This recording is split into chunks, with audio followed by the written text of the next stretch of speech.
சென்னை துறைமுகத்தில் ரூ.30 கோடியில் புதிய பயணிகள் முனையம் கப்பல் போக்குவரத்து துறை செயலர் விஜயகுமார் திறந்து வைத்தார்.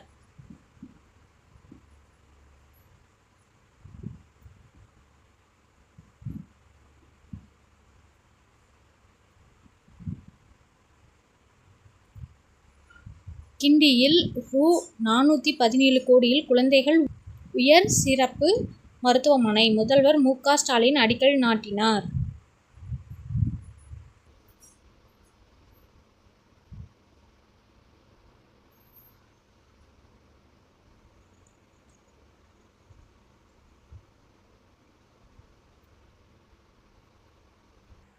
பள்ளி மாணவிகளுக்கு கருப்பை வாய் புற்றுநோய் தடுப்பூசி முதல்வர் மு. க. ஸ்டாலின் தொடங்கி வைத்தார்.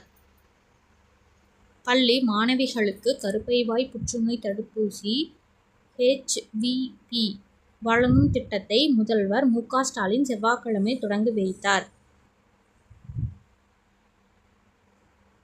HVP திட்டத்தின் கீழ் முதல் கட்டமாக தர்மபுரி, பெரம்பலூர், திருவண்ணாமலை, அரியலூர் ஆகிய 4 மாவட்டங்களில் 30,209 குழந்தைகளுக்கு தடுப்பூசி வழங்கப்பட உள்ளதாக அரசு தெரிவித்துள்ளது.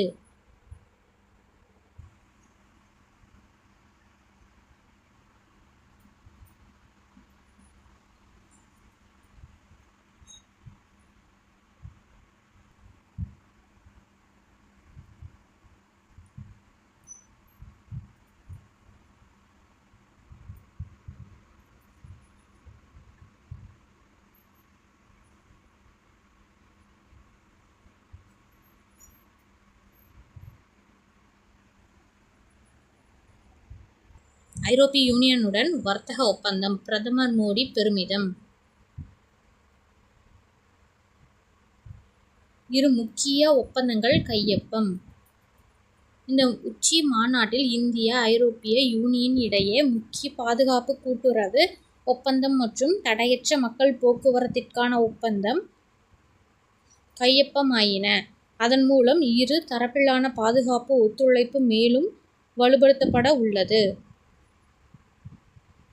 5 ஆண்டு செயல் திட்டம். அதோடு இரு தரப்பிற்கும் இடையே அடுத்த 5 ஆண்டிற்கான விரிவான கூட்டு செயல் திட்டமும் இந்த உச்சி மாநாட்டில் இறுதி செய்யப்பட்டுள்ளது. அதன்படி தற்போது உறுதி செய்யப்பட்டுள்ள தடையற்ற வர்த்தக ஒப்பந்தம் உள்பட மொத்தம் 13 ஒப்பந்தங்களை மேற்கொள்ள இருதரப்பும் உறுதி செய்துள்ளன.